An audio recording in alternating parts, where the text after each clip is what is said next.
Welcome to waste plus. और हम इस वीडियो में आज देखेंगे 26 जून के करंट अफेयर। तो इसके अंदर क्या क्या टॉपिक होंगे वो एक बार देख लेते हैं हम। तो इसके अंदर जो टॉपिक होंगे वो है पीएम केयर्स फॉर चिल्ड्रन। जो कोविड-19 के अंदर जो पीएम केयर्स फंड बनाया गया था वो है ये, तो हम वो देखेंगे।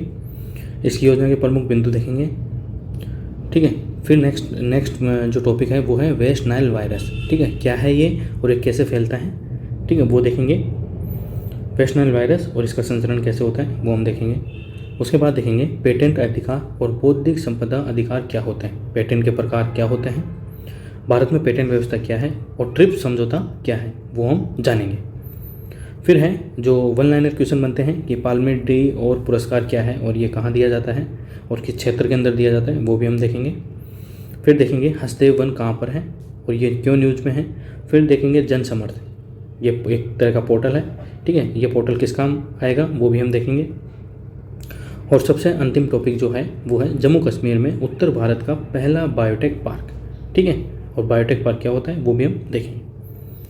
तो चलिए शुरू करते हैं। शुरू करने से पहले एक बार ये देख लीजिए कि अगर आप वेस्ट प्लस पे नए हैं तो वेस्ट प्लस को सब्सक्राइब कर लें, लाइक करें, शेयर करें, ठीक है, और बेल आइकन को दबाएं ताकि आपको नोटिफिकेशन मिल सके। इस वीडियो को पूरा देखें, अगर आपको अच्छा लगे तभी इस चैनल को सब्सक्राइब करना। चलिए शुरू करते हैं सबसे पहले टॉपिक के साथ। तो सबसे पहले टॉपिक क्या है अपना, पीएम केयर्स फॉर चिल्ड्रन। हाल ही में प्रधानमंत्री नरेंद्र मोदी ने कोविड-19 महामारी के दौरान अपने माता पिता को खो देने वाले बच्चों के लिए पीएम केयर्स फॉर चिल्ड्रन योजना के तहत विभिन्न सुविधाएं जारी की है। किसने की है, तो पीएम मोदी ने जारी की है। पीएम केयर्स फॉर चिल्ड्रन योजना के बारे में हम देख लेते हैं एक बार क्या है। ये योजना मई 2021 में शुरू की गई थी। तो ये इम्पोर्टेंट हो जाता है कि योजना की शुरुआत कब की गई थी, तो मई 2021 में, ठीक है। तो ये आप ध्यान रखेंगे। इस योजना का जो उद्देश्य है वो क्या है, कोविड प्रभावित बच्चों की सहायता और सशक्तिकरण करना। जो कोविड-19 के अंदर जो बच्चे अपने माता पिता को खो चुके हैं उनकी सहायता करना, ठीक है, और उनका सशक्तिकरण मतलब उनका भविष्य सुरक्षित करना, इसका मुख्य उद्देश्य है। पात्रता क्या होगी, कोविड-19 के कारण माता पिता दोनों या माता पिता में से किसी जीवित बचे अभिभावक या कानूनी अभिभावक दत्तक माता पिता को खोने वाले सभी बच्चों को पीएम केयर्स फॉर चिल्ड्रन योजना के तहत सहायता दी जाएगी। तो ये इम्पोर्टेंट है कि पात्रता, इस योजना के तहत पात्रता क्या होगी, तो या तो दोनों को खो चुका हो वो बच्चा, ठीक है, या दोनों में से किसी एक को खो चुका हो, या जो दत्तक यानी कि जो गोद गया हुआ था, ठीक है, और वो दोनों माता पिता को खो चुका है, ऐसे सभी बच्चों को पीएम केयर्स फॉर चिल्ड्रन योजना के तहत सहायता दी जाएगी। तो ये इम्पोर्टेंट है, आप ध्यान रखिएगा। इस योजना के प्रमुख बिंदु देख लेते हैं कि क्या क्या प्रमुख बिंदु है इस योजना के।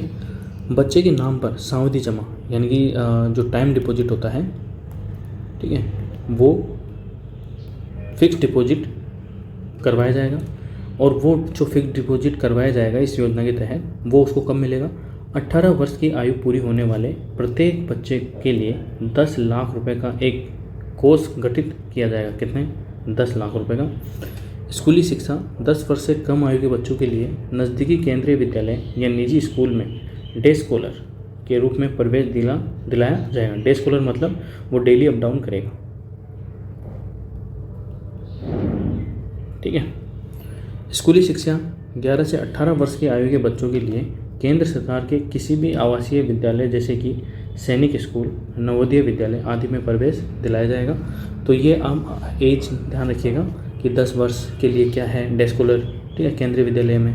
फिर 11 से 18 वर्ष के लिए क्या है, ठीक है, जैसे कि सैनिक स्कूल, नवोदय विद्यालय में प्रवेश दिलाया जाएगा जो कि आवासीय विद्यालय है। फिर उच्च शिक्षा के लिए सहायता, मौजूदा शिक्षा ऋण के मानदंडों के अनुसार भारत में व्यावसायिक पाठ्यक्रमों उच्च शिक्षा के लिए ऋण दिलाने में बच्चे की सहायता की जाएगी। मतलब जैसे मान लो वो हायर स्टडीज़ के लिए अगर बाहर जाते हैं या इंडिया के अंदर ही किसी कॉलेज के अंदर एडमिशन लेता है तो उसको जो लोन, एजुकेशन लोन होता है उसको दिलाने में सहायता की जाएगी।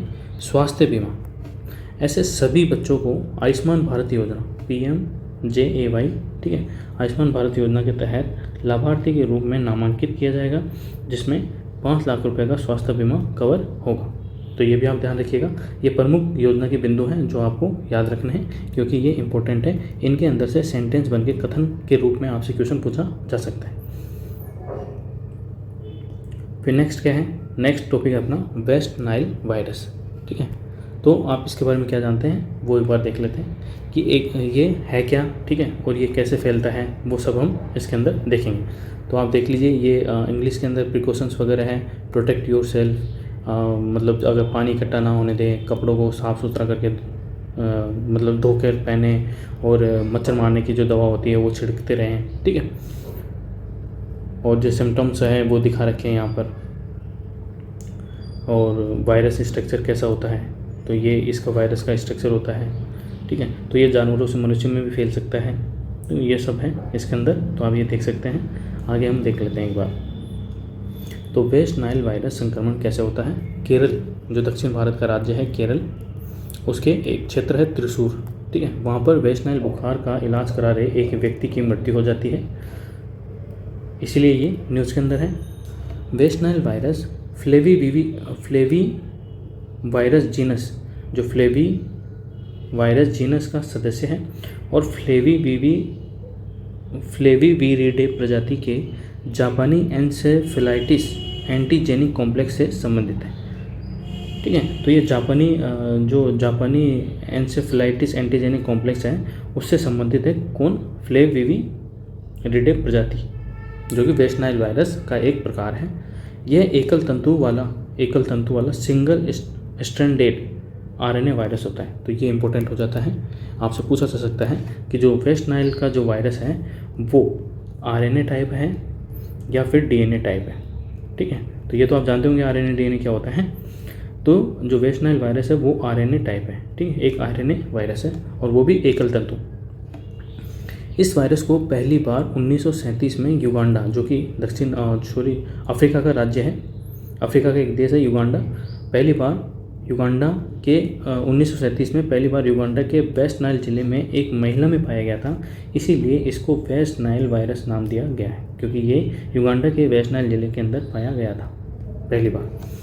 यह वायरस आमतौर पर अफ्रीका, यूरोप, मध्य पूर्व, उत्तरी अमेरिका और पश्चिमी एशिया में पाया जाता है। वृद्ध लोगों, बच्चों और कमज़ोर प्रतिरक्षा प्रणाली वाले लोगों को वेस्ट नाइल वायरस के संक्रमण का सबसे अधिक खतरा होता है।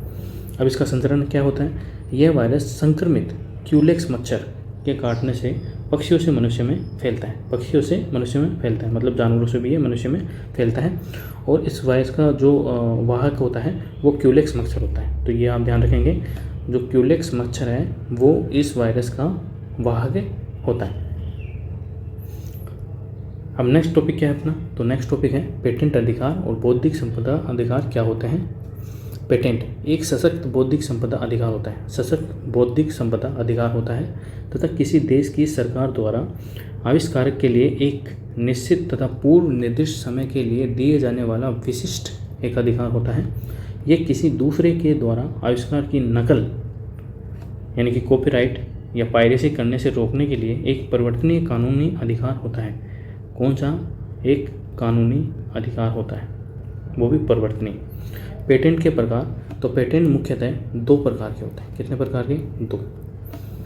प्रक्रिया पेटेंट, एक तो प्रोसेस का पेटेंट होता है कि जैसे मान लो कोई वस्तु बनाई किसी ने, ठीक है, तो उस वस्तु को बनाने में जो प्रोसेस हुआ, एक तो उसका पेटेंट होता है, और एक होता है उत्पाद पेटेंट, प्रोसेस के बाद जो वस्तु बनी उसका पेटेंट। ठीक है, उत्पाद पेटेंट यानी कि प्रोडक्ट का पेटेंट अंतिम उत्पाद के अधिकार की सुरक्षा सुनिश्चित करता है तथा इसके तहत निर्दिष्ट अवधि के दौरान पेटेंट धारक के अलावा किसी अन्य के द्वारा पेटेंट की गई वस्तु का उत्पादन करने पर रोक लगाई जाती है, भले ही दूसरे लोग किसी अलग प्रक्रिया का प्रयोग कर रहे हों। चाहे वो प्रक्रिया अलग हो, लेकिन अगर अंतिम उत्पाद अगर वही बन रहा है जिसका पेटेंट है किसी व्यक्ति के नाम, तो वो उसके ऊपर रोक लग जाएगी।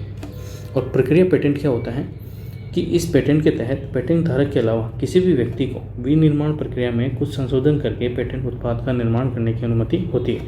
और प्रक्रिया में क्या है, देखिए मान लो उसी प्रक्रिया को फॉलो नहीं करेंगे, उस प्रक्रिया के अंदर कुछ बदलाव करके अगर वो पेटेंट वो प्रोडक्ट बन रहा है तो वो उसकी अनुमति होती है। तो ये आपको समझ में आ गया होगा कि पेटेंट दो प्रकार के होते हैं और वो कौन कौन से होते हैं वो आपने देख लिया है। अब भारत में पेटेंट व्यवस्था क्या है, कैसी है, वो देख लेते हैं। भारत 1970 के दशक से उत्पाद पेटेंट के बजाय प्रक्रिया पेटेंट प्रचलित है। मतलब ये प्रोडक्ट पेटेंट नहीं देता है, बल्कि ये देता है प्रोसेस पेटेंट, जिसकी वजह से भारत वैश्विक स्तर पर जेनरिक दवाओं का एक महत्वपूर्ण उत्पादक बन गया। जेनरिक दवाएं कौन सी? जो सस्ती होती हैं और उनके अंदर वो ही सोल्ट प्रेजेंट होते हैं जो कि एक ब्रांडेड मेडिसिन के अंदर होता है। ठीक है। 1990 के दशक में सिप्ला जैसी कंपनियों के लिए अफ्रीका को HIV विरोधी दवाएं प्रदान करने की अनुमति दी जा सकी थी, लेकिन ट्रिप्स समझौते के अंतर्गत निर्धारित दायित्वों के कारण भारत को 2005 में पेटेंट अधिनियम में संशोधन करना पड़ा और फार्मा, रसायन और बायोटेक क्षेत्र में उत्पाद पेटेंट व्यवस्था लागू करनी पड़ी। क्योंकि 2005 में उनको संशोधन करना पड़ा और भारत में पेटेंट अधिनियम में संशोधन करने के बाद उसको उत्पाद पेटेंट यानी कि प्रोडक्ट पेटेंट के ऊपर भी पेटेंट देना पड़ा। ठीक है। ट्रिप्स समझौता क्या है? तो ये ट्रिप्स समझौता, अगर ट्रिप्स नाम आए तो आपको जानना है कि ये पेटेंट से ही संबंधित है। अगर छोटे मोटे एग्जाम होंगे, वन डे एग्जाम जो होते हैं, उनके अंदर आपसे डायरेक्ट पूछा जा सकता है कि ट्रिप्स समझौता किससे संबंधित है, तो वो पेटेंट से संबंधित है। बाकी यूपीएससी और आरएस जैसे जो एग्जाम होंगे उसके अंदर आपको इसके अंदर जो सेंटेंस होते हैं, इसकी विशेषताएं होती है, वो आपसे पूछा जा सकती है। अब जैसे ट्रिप्स समझौता क्या है, तो बौद्धिक संपदा अधिकारों के व्यापार संबंधी पहलू यानी कि trade related aspects of intellectual property rights, ये इसका फुल फॉर्म है, आप ध्यान रखिएगा। इसका full form one day exam में पूछा जा सकता है। Trade related aspects of intellectual property rights. समझौते पर 1995 में विश्व व्यापार संगठन यानी कि जो WTO है, उसने, आप मुझे कमेंट बॉक्स में बताइए कि WTO का मुख्यालय कहाँ पर है और इसके कितने सदस्य हैं। समझौता वार्ता हुई थी। इस समझौते के तहत सभी हस्ताक्षरकर्ता देशों के लिए इस संबंध में घरेलू कानून बनाना अनिवार्य है। अनिवार्य मतलब कंपलसरी है घरेलू कानून बनाना। ट्रिप्स समझौता बौद्धिक सुरक्षा संबंधी न्यूनतम मानकों की गारंटी प्रदान करता है। न्यूनतम मानकों की गारंटी प्रदान करता है। तो ये कितना आपसे पूछा जा सकता है, जो ट्रिप्स समझौता है वो बौद्धिक सुरक्षा संबंधी अधिकतम मानकों की गारंटी प्रदान करता है। तो ये गलत हो जाएगा क्योंकि वह न्यूनतम मानकों की गारंटी प्रदान करता है। और इस तरह की कानूनी स्थिरता नवोन्मेषकों को कई देशों में अपनी बौद्धिक संपदा का मुद्रीकरण करने में सक्षम बनाएगी। अगर आपको पता है कि वहाँ अगर मैं जाऊँगा अपने प्रोडक्ट को लेकर और वहाँ पर दूसरे दिन ही मेरे प्रोडक्ट की कॉपी बन जाएगी, तो आप उस देश में जाना ही पसंद नहीं करेंगे। तो आप उस देश के अंदर जाना पसंद करोगे जहाँ पर आपके प्रोडक्ट की सिक्योरिटी बनी रहेगी, आपके पेटेंट को बनाए रखा जाएगा। 2001 में विश्व व्यापार संगठन यानी कि दोहा घोषणा पर हस्ताक्षर किए गए, जिसमें स्पष्ट किया गया कि सार्वजनिक स्वास्थ्य आपातकाल में सभी सरकारें अपने देश की कंपनियों को निर्माताओं के लिए अपने पेटेंट लाइसेंस देने के लिए मजबूर कर सकती है। इस प्रावधान को आमतौर पर अनिवार्य लाइसेंसिंग कहा जाता है और इसे ट्रिप्स समझौते में शामिल किया गया था और दोहा घोषणा में इसके उपयोग को स्पष्ट किया गया था।